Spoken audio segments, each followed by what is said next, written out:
No, todavía no, pero voy a iniciar a hablar y voy a iniciar con el llamado a lista, como siempre. Entonces, por favor, al escuchar su nombre, como siempre, me contestan preferiblemente a través del micrófono. Arevalo Cárdenas, Presente, profe.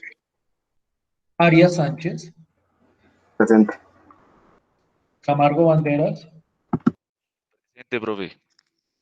Castro Reyes, Presente. Pediel Ovalle, Pediel, Presente. Contreras Mancera, Presente. González Correa, Presente. Granado Romero, Presente, profe. Guerrero Navarro, Presente, profe. Guerrero Oliveros, Presente, profe. Hernández Gómez, Presente, profe. Huerta Zambrano, Presente, profe. Jiménez Valencia, Presente, profe. López Barrera,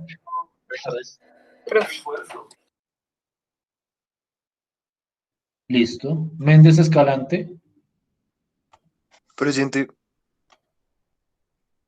Mengifo Tello, Presente. Rodríguez Cubillos, Presente. Rodríguez Montañez, Presente, profe. Rodríguez Quiroga, Presente, profe. Luis Naranjo, Presente. Yule Pardo, Presente. listo pues. Bien. La clase anterior nosotros trabajamos, yo diría que con el mayor detalle posible, una aplicación de los sistemas de ecuaciones lineales, que es o que era el problema de las redes. Ustedes me corrigen si no es cierto lo que estoy afirmando. Nosotros entonces analizamos ese problema de aplicación, analizamos la manera de plantearlo, analizamos la manera de solucionarlo y analizamos cómo interpretar esas soluciones en el contexto propio del problema, que es un contexto de distribución de flujo vehicular o de cualquier otro tipo de flujo a través de un sistema de arcos y de nodos. Entonces, de alguna forma, trabajamos ese problema con el mayor detalle posible, esa aplicación, y por eso dimos cierre o damos cierre a lo que corresponde a las aplicaciones de los sistemas de ecuaciones lineales. Y con ese cierre, damos cierre al tema más general, que es lo que corresponde a los sistemas de ecuaciones lineales.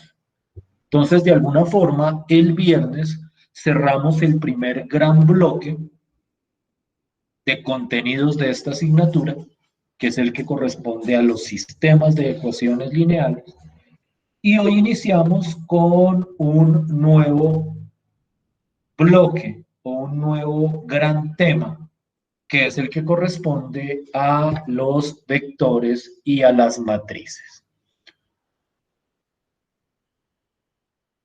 Entonces, nosotros debemos recordar, porque eso fue, digamos que, cotidiano en la primera parte del curso, que nosotros ya tenemos cierta experiencia con lo que son las matrices. Es decir, para solucionar sistemas de ecuaciones lineales, nosotros utilizamos ciertas representaciones matriciales, que en el fondo son matrices de números, pero ese uso que hicimos de las representaciones matriciales fue netamente instrumental. Es decir, nosotros utilizamos esas matrices como herramienta para solucionar sistemas de ecuaciones lineales. Pero las matrices, aparte del uso que se les da para solucionar sistemas de ecuaciones lineales, tienen una vida propia, tienen su propia teoría, tienen sus propias propiedades. Y precisamente lo que queremos hacer en esta segunda parte del curso es desarrollar esa teoría propia, intrínseca de las matrices y de los vectores, que vamos a ver que son tipos particulares de matrices, de una manera autónoma, alejándonos de los sistemas de ecuaciones lineales. Entonces, durante esta segunda parte del curso, por lo menos durante un tiempo, dejaremos de lado los sistemas de ecuaciones lineales, dejaremos de lado a Gauss-Jordan y sus operaciones elementales, y nos centraremos en estudiar profundamente la teoría de los vectores y de las matrices. Esto lo hago como por darle una estructura al curso de álgebra lineal que estamos desarrollando. Y para poder empezar a hablar de la teoría propia de las matrices, nosotros vamos a empezar hablando del concepto de vector, que posteriormente vamos a darnos cuenta que es un caso particular de las matrices, pero que de alguna manera tiene una fundamentación o tiene una estructura que fundamenta la teoría de las matrices. Entonces vamos a hablar primero que todo de lo que es un vector, vamos a ver las clases de vectores que se consideran y después vamos a tratar de generalizar estas ideas hacia las matrices y hacia sus operaciones. No sé si están viendo en este momento mi pantalla. ¿Sí todos están viendo mi pantalla en este momento? ¿Y me escuchan bien? Sí, profe. Sí, profe. Sí, profe. Pantalla. Listo, pues. Entonces, la idea básica de lo que es un vector, la idea algebraica de lo que es un vector, es que un vector es un conjunto de números reales, una secuencia finita de números reales. Y es una secuencia ordenada de números reales. Es decir, un vector es simplemente una secuencia o una colección de n números, y ahí se habla de un vector de n componentes, de n números que tienen cierta ordenación. Cuando hablo de ordenación, a lo que estoy haciendo referencia es que están determinados primero un número, luego otro número, luego otro número. Es decir, en estos vectores o en los vectores es fundamental y es determinante el orden en el que estén organizados los números. Es fundamental cuál es el primer número, cuál es el segundo, cuál es el tercero, para poder determinar completamente el correspondiente vector. Vamos a ver adelante o más adelante con ejemplos la importancia de esa ordenación, es decir, por qué se habla de un conjunto ordenado o de una secuencia ordenada de números. Y vamos a ver que el orden determina completamente el vector con el que estemos trabajando. Pero a grandes rasgos, desde el punto de vista algebraico, un vector es simplemente una colección de n números. Y cuando tiene n números, donde n es algún número natural, nosotros decimos que es un vector de n componentes. Digamos que la idea hasta ahí es relativamente sencilla.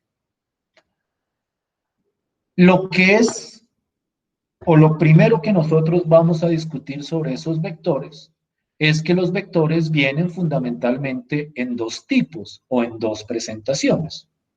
Está lo que se conocen como los vectores fila, este texto, que es precisamente el mismo texto que yo les compartí a ustedes. A las filas las llaman renglones, pero yo espero que no vaya a haber como confusión. Yo estaré hablando de filas o de renglones indistintamente. Un vector fila o un vector renglón es un vector donde los números están organizados de manera horizontal, como en el ejemplo que estoy ilustrando acá. Entonces hay unos números organizados, ordenados en una secuencia, pero en este caso se presentan de manera horizontal, como las filas de una matriz. No olviden que cuando hablábamos de las filas, de las representaciones matriciales, esas filas siempre correspondían a la parte horizontal de las matrices. Entonces eso es lo que uno llama un vector fila o vector renglón de n componentes. Entonces hay vectores fila de 2 componentes, de 3 componentes, de 10 componentes, de la cantidad de componentes que queramos establecer.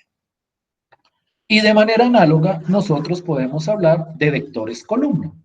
Un vector columna es esa secuencia de números, pero presentada de manera vertical. No olviden que en las representaciones matriciales, las columnas correspondían a lo vertical. Entonces hay vectores fila, hay vectores columna. En ambos casos, los vectores son secuencias de números, pero en los vectores fila se presentan horizontalmente, en los vectores columna se presentan verticalmente. Miremos los siguientes ejemplos. Y entonces miren cuidadosamente que este primer vector es un vector fila que tiene 2 componentes. A veces le ponen coma para separar las componentes, a veces no le ponen la coma. Cuando es claro, sin necesidad de coma, cuál es cada componente del vector, no se le pone la coma. Pero dense cuenta que este vector tiene 2 numeritos, por eso es un vector de 2 componentes. A veces los llaman a esa cantidad de componentes, es lo que conocen como la dimensión del vector. Por eso aquí dicen que es un vector de dimensión 2. Y en este caso corresponde a un vector renglón o vector fila porque está organizado horizontalmente. Yo quiero aquí hacer un énfasis en lo que yo hablaba de la ordenación de los vectores. Quiero que miren este vector de aquí abajo. No sé si lo alcancen a ver. Este vector, el vector 6,3. Este es también un vector fila. También es un vector fila de 2 componentes. Y si ustedes miran cuidadosamente, estos 2 vectores tienen los mismos números. Tienen el número 3 y el número 6. Pero el vector de abajo está ordenado de manera diferente. Es decir, en este vector, primero va el número 6 y luego va el número 3. En este otro vector, primero va el número 3 y luego va el número 6. Entonces, como en este vector el orden de los números es diferente, este vector se considera un vector diferente a este vector de aquí arriba. Ahí es donde entra la importancia de la ordenación. Si yo escribo un vector en un orden diferente a otro vector, los 2 vectores son distintos. Entonces, por eso es que se hace énfasis en esa idea de la ordenación en los vectores. Hay un orden para establecer o entender los números dentro de un vector. No sé si me estoy haciendo entender hasta ahí. No sé si esté siendo claro hasta ahí. ¿Sí estoy siendo claro hasta ahí? ¿Preguntas? Sí, profe. Listo, pues. Entonces, miren los otros ejemplos. Este es un vector columna de 3 componentes. Otrora, un vector de dimensión 3. Y en este caso yo tengo 3 números, pero ahora organizados por columna. Dense cuenta que las componentes de cada vector son números reales. Y yo puedo poner cualquier número real en un vector. Y cuando hablo de cualquier número real, como siempre les digo, pues yo puedo meter fraccionarios, puedo meter números negativos, puedo meter números irracionales. Lo importante es que las componentes sean números reales. Aquí tengo un ejemplo de un vector fila de 4 componentes de dimensión 4. Y aquí tengo un vector columna bastante especial porque es un vector donde todas sus componentes son 0, tiene 5 componentes, y cuando un vector, todas sus componentes son iguales a 0, yo digo o yo llamo a ese vector el vector 0. Para ser más preciso, en este caso, el vector 0, el vector columna 0 de 5 componentes. Y entonces, pues ustedes pueden ver que cuando hablamos de vectores, simplemente son secuencias de números, ya sea horizontales, en el caso de los vectores fila, ya sea verticales, en el caso de los vectores columna. ¿Sí está clara la idea hasta este momento? ¿Sí me estoy haciendo entender hasta este momento? Profe, una pregunta. Dime. Es decir, que en el último ejemplo, en el cuarto, en caso, digamos, en la penúltima, digamos por decirlo así, en el penúltimo 0 se reemplaza 1, aún se consideraría, o sea, sería un vector columna y un vector de una dimensión. Dimensión 1. No, ¿por qué? O Si sea, la dimensión... o sea, en un caso hipotético de que hubiese un 1 en la columna. Sí. Pero ahí ya se consideraría solo un de dimensión 1, ¿sí? No, porque es que la dimensión, es que yo aquí estoy diciendo que es el vector 0, no dije que fuera un vector de dimensión 0. Este vector, y eso lo dije, tiene 5 componentes. Este es un vector de dimensión 5. Por más que esté lleno de ceros, la dimensión de ese vector es 5. Y si yo cambio una componente por otra, pues igual va a seguir teniendo 5 componentes. Es decir, los componentes o la dimensión es simplemente la cantidad de elementos que haya en el vector, sean 0 o no sean 0. Lo único que dije es que a este vector se le llama vector 0. No dije nada con respecto a la dimensión. Bueno, sí dije que la cantidad de componentes era igual a 5. ¿Sí o no? Listo, profe. ¿Sí me hice entender? Sí, señor. Listo.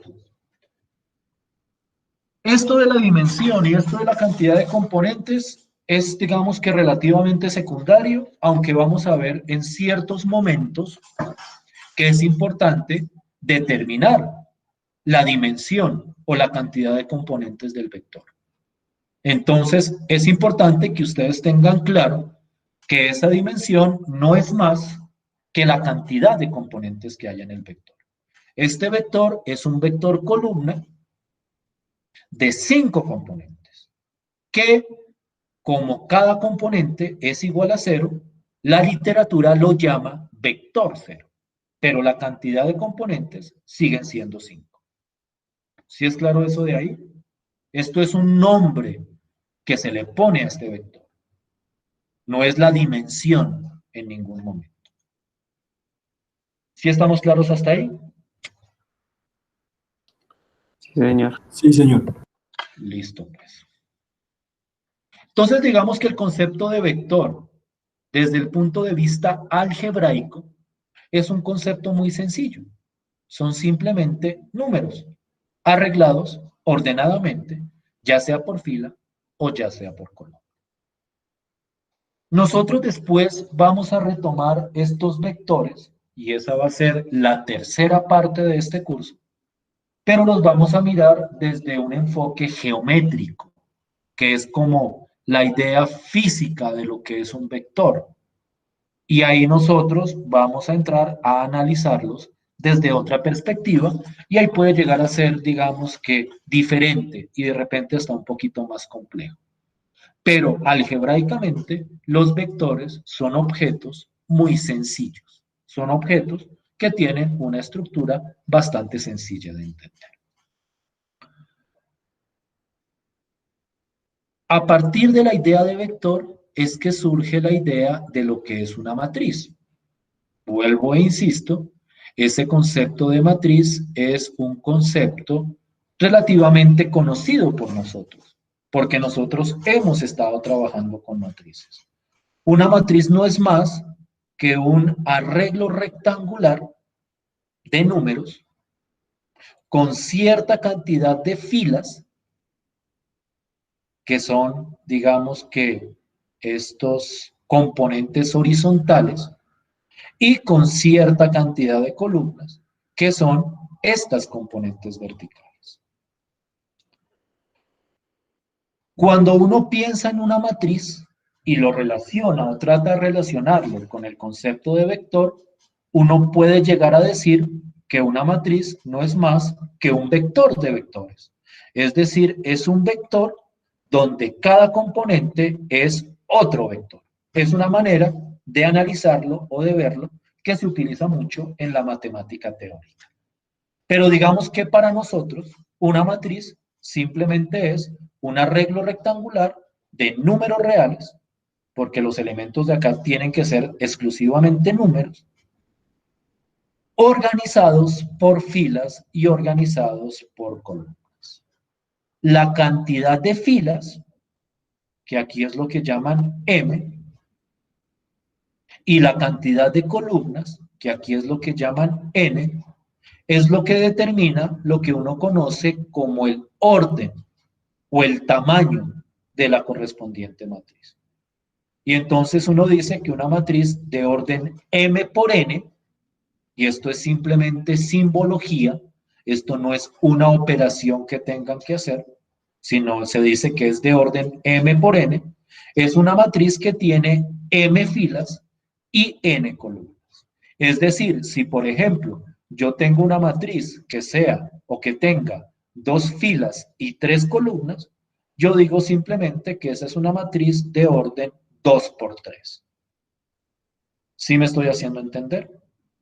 ¿Sí estoy siendo claro hasta ahí?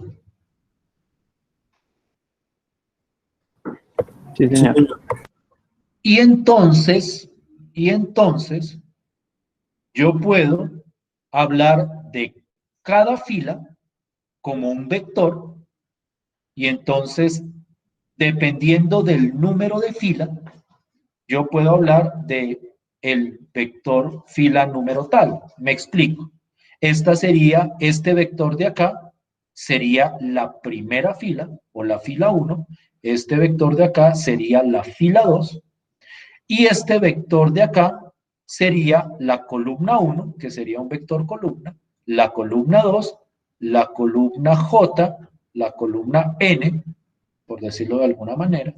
Y entonces yo puedo ver que dentro de una matriz, las filas son vectores fila y las columnas son vectores columna. Y entonces yo puedo referirme específicamente a una fila simplemente diciendo el número de fila que es. Entonces yo les puedo decir a ustedes, cojan esta matriz, díganme cuál es la fila 2, y entonces eso simplemente corresponde al vector que está sobre la fila 2. Más aún y más específico, yo me puedo referir a cada término dentro de la matriz. Y es lo que se conoce como la componente IJ de la correspondiente matriz. Y la componente IJ de una matriz es el elemento que está en la fila I y en la columna J. Es decir, la componente 2, 3, por ejemplo, de una matriz es el elemento que está en la segunda fila y en la tercera columna de la matriz. Y a ese elemento se le denota comúnmente como A sub IJ. Entonces, si yo, por ejemplo, digo, y miren acá, el elemento A sub 2, 2 es simplemente el elemento de la matriz o la componente de la matriz que está en la fila 2 y en la columna 2. ¿Sí es claro eso que estoy describiendo en este momento? Es posible que sea más claro cuando uno lo ejemplifica. Entonces miremos estos ejemplos de matrices. Miren, por ejemplo,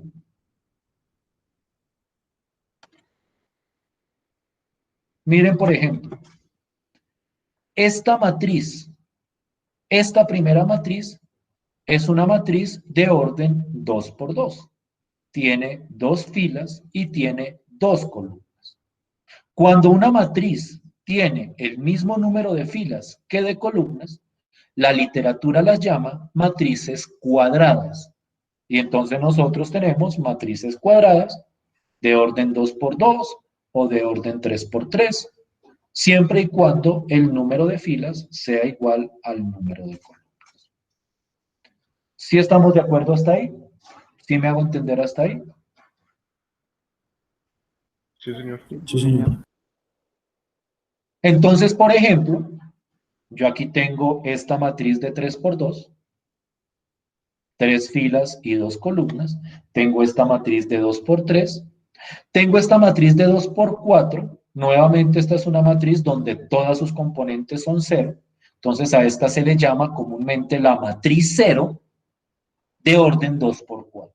Naturalmente puede haber matrices 0 de orden 2 por 5, de orden 5 por 10, que serían simplemente matrices donde todas las componentes son iguales a 0. Quiero que se den cuenta de lo que me refiero como componente de una matriz. Miren el ejemplo I. En el ejemplo I, la componente 1, 2, es decir, la componente que está en la primera fila y la segunda columna, es igual a este término de acá, porque esta es la primera fila y la segunda columna. Entonces, uno dice que la componente 1, 2 es igual a 3. Y en esa misma matriz, por ejemplo, la componente 2, 2 o el A sub 2, 2, pues es igual a este elemento de la segunda fila y la segunda columna, que en este caso es igual a 2. ¿Sí estoy siendo claro hasta ahí? ¿Sí me hago entender hasta ahí? Sí, señor. Entonces, pregunto lo siguiente. En el siguiente ejemplo, en esta matriz de acá, ¿cuál es el elemento A sub 2, 1? ¿Cuál es la componente 2, 1 de esa matriz? 4. 4. Claramente, en el elemento 2, 1 o la componente 2, 1 es la que está en la fila 2 y la columna 1, que es precisamente este 4 de acá. ¿Sí me estoy haciendo entender hasta ahí? ¿Sí me siguen hasta ahí? Sí, profe. Sí, señor. Listo, pues. Listo, pues. Bien. Estas son, por decirlo de alguna forma, las características básicas de los vectores y de las matrices. Yo puedo identificar dentro de una matriz y de un vector, que si ustedes miran cuidadosamente los vectores, y ya más adelante profundizaré en esto, los vectores son en el fondo matrices, es decir, los vectores son casos particulares de matrices. En cada uno de ellos yo puedo determinar la dimensión o el orden y puedo determinar cada componente de la correspondiente matriz. Ahora lo que seguiría es tratar de mirar cómo se operan las matrices entre sí y qué tipo de operaciones vamos a considerar para esas matrices. Y hoy yo quiero hablar, y con eso cerraría la sesión de hoy, de las dos operaciones más sencillas de entender que hay para las matrices, que son la suma entre matrices y algo que se conoce como la multiplicación por escalar de matrices. Y entonces primero definamos la suma. Bueno, aquí hay otro ejemplo de localización de componentes. Tengo esta matriz, la componente 1, 2, pues es la que va en la primera fila y la segunda columna, es decir que la componente 1, 2 sería igual a 6, y de la misma forma la componente 3, 1, pues sería 7, y la componente 2, 2, pues sería menos 3. Entonces es otro ejemplo de localización de componentes dentro de una correspondiente matriz. ¿Sí me estoy haciendo entender hasta ahí? ¿Sí vamos bien hasta ahí? Sí, señor. Sí, profe. Sí, señor. Entonces voy, como había mencionado, voy a definir la suma entre matrices. Y lo primero que debemos tener en cuenta con respecto a la suma entre matrices es que para poder sumar dos matrices, las dos matrices tienen que tener el mismo orden. Aquí a la derecha hacen una advertencia. Aquí dicen precisamente eso que acabo de mencionar. Aquí dicen que la suma de dos matrices se define únicamente cuando las matrices tienen el mismo tamaño. Es decir, cuando las matrices tienen el mismo número de filas y el mismo número de columnas. En un caso contrario, no se puede hacer la suma entre las dos matrices. Yo no puedo sumar esta matriz más esta matriz porque claramente tienen órdenes diferentes. Y yo no puedo sumar este vector con este vector porque claramente tienen componentes distintas o dimensión distinta, por decirlo de alguna forma.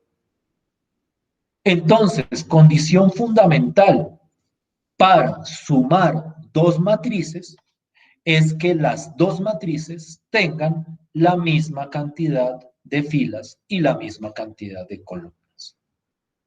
Una vez tenemos esa condición, nosotros definimos la suma de una manera bastante natural. Porque si yo tengo una matriz A con sus componentes correspondientes, A11, A12, A1n, A21, A22, A2n, bueno, la cantidad de filas y columnas que tenga. Y yo tengo una matriz B, donde sus componentes son B11, B12, aquí se equivocaron, aquí es B12, B21, B22, la cantidad de componentes que tenga. No olviden que debe tener la misma cantidad de componentes A con B. Y yo quiero sumar las dos matrices, la suma se hace componente a componente. Es decir, yo cojo la correspondiente componente de la matriz A y la sumo a la correspondiente componente de la matriz B.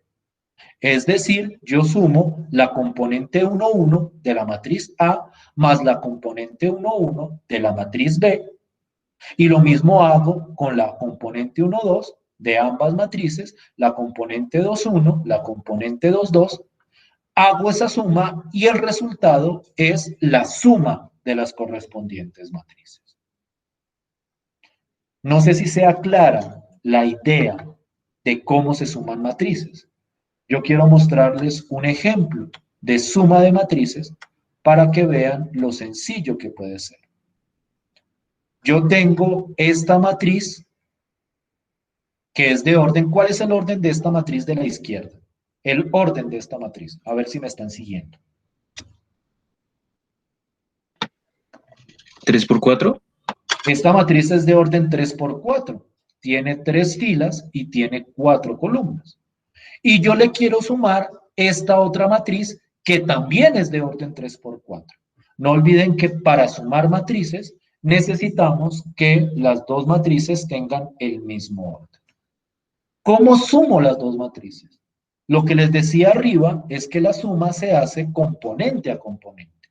Es decir, sumo esta matriz, perdón, esta componente más esta componente, 2 más 0 es igual a 2, 4 más 1 es igual a 5, menos 6 más 6, dense cuenta cómo sumo correspondientemente las componentes, y el resultado lo voy poniendo en esta matriz después del igual. Y entonces hago esa suma con cada una de las componentes, revisen por favor, y esto es la suma entre las dos matrices del lado izquierdo. ¿Sí ven claramente el ejemplo que estoy presentando ahí en pantalla? ¿Sí me siguen hasta ahí? Sí, señor. ¿Sí es claro de dónde salió esta matriz de la derecha? ¿Para todos? ¿Sí están bien hechas las cuentas de acuerdo a lo que habíamos establecido?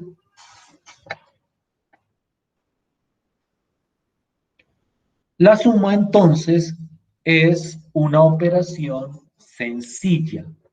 La suma entre matrices se hace de una manera bastante natural. Quiero que miren otro ejemplo, sencillito, ahora de matrices de orden 2 por 2. Sumo las dos matrices y el resultado es esta matriz que aparece acá.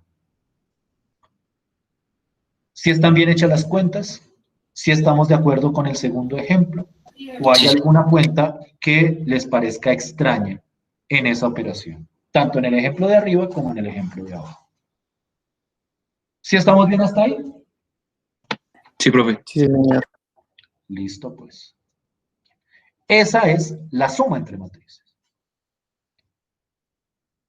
La otra operación a la que quiero hacer referencia es la que se conoce como la multiplicación por escalar de una matriz o el producto por escalar de una matriz, que también va a ser, y se van a dar cuenta, una operación bastante sencilla de definir. Aquí tal vez la única precisión previa a la definición de la multiplicación es entender a qué nos referimos por escalar, porque ese va a ser un término muy utilizado. Un escalar es simplemente un número real, es decir, escalar es otra forma, es la forma del álgebra lineal de llamar a los números reales. En este caso, a los números reales, porque solo estamos trabajando con ese tipo de números.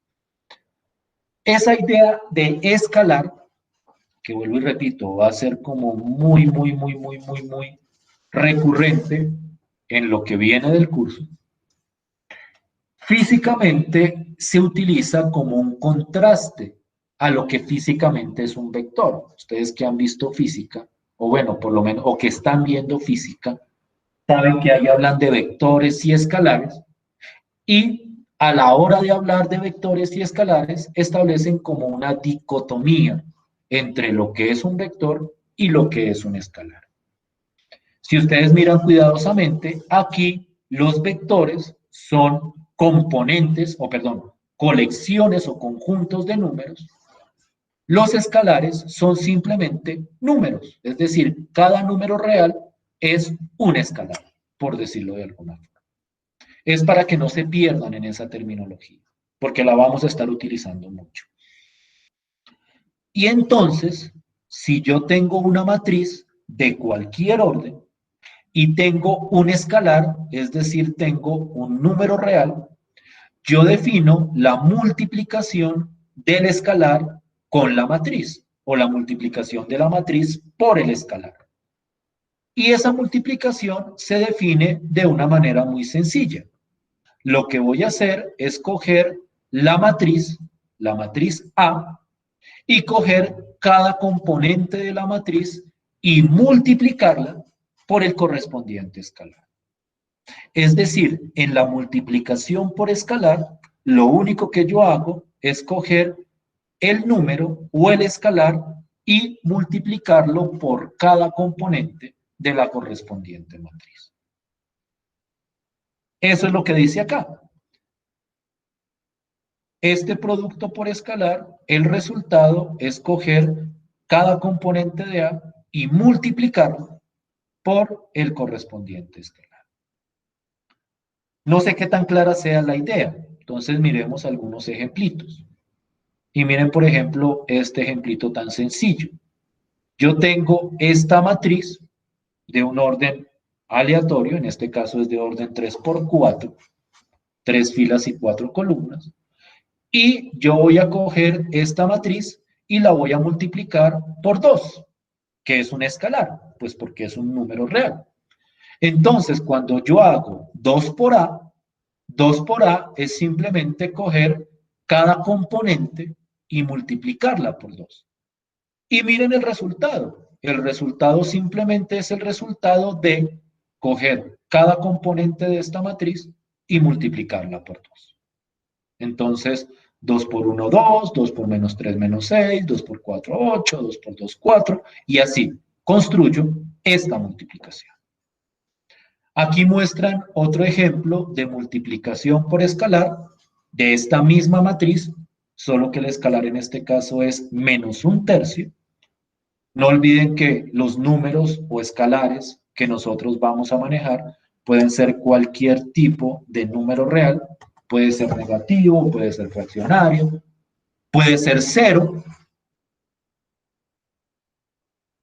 y pues simplemente la idea es la misma. Cojo el escalar, que en este caso es menos 1/3, y lo multiplico por cada una de las componentes de la matriz. Y de aquí sale esa multiplicación por escalar. Miren que en el caso de multiplicar una matriz por 0, pues el resultado, como 0 multiplicado por cualquier número da 0, pues va a ser esta matriz de ceros de orden 3 por 4.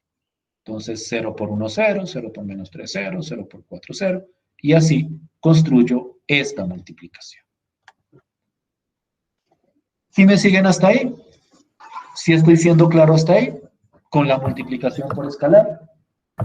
Sí, sí, señor. Sí, señor.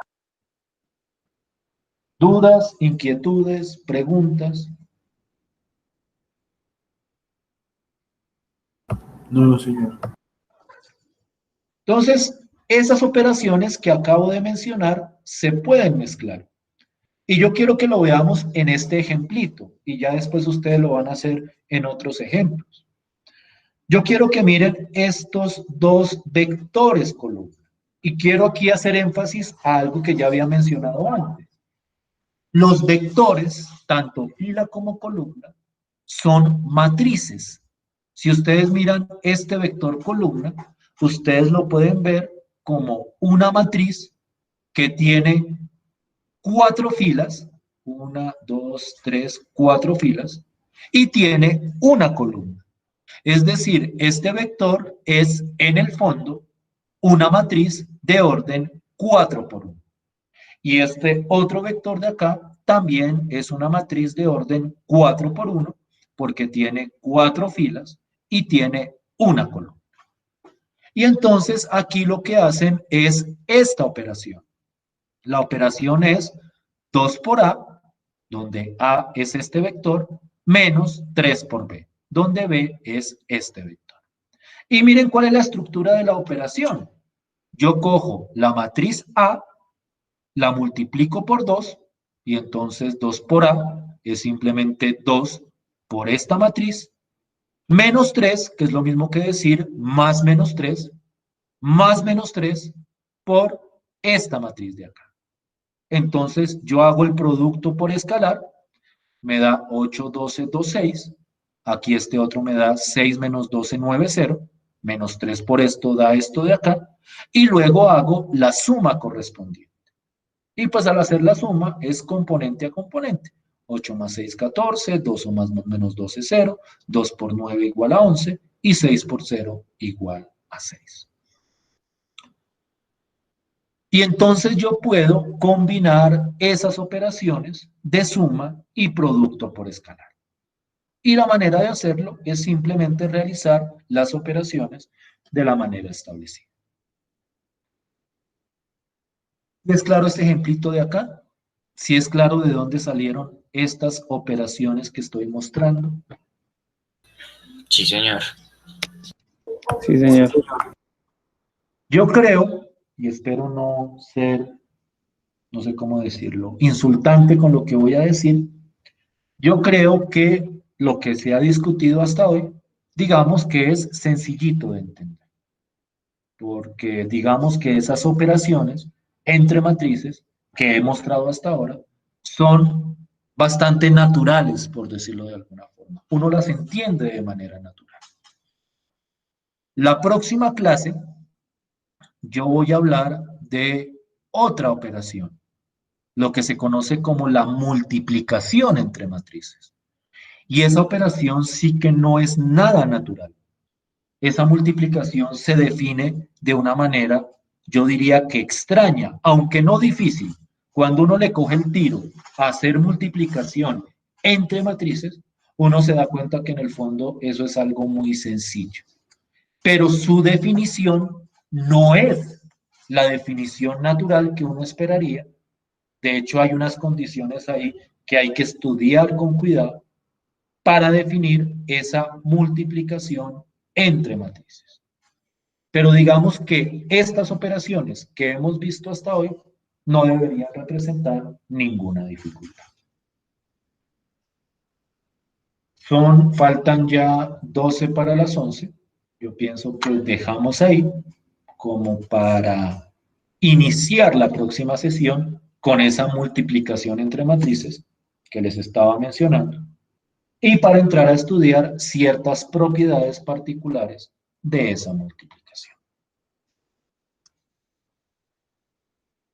¿Sí vamos bien hasta acá? ¿Sí estamos claros hasta acá? Sí, profe. Sí, señor. Profe. Listo, pues. Entonces, nos vemos la próxima clase. Gracias por su tiempo y por su atención. Hasta luego, profe, muchas gracias. Hasta luego. Que estén muy bien. Gracias, profe. Gracias, profe. Feliz día.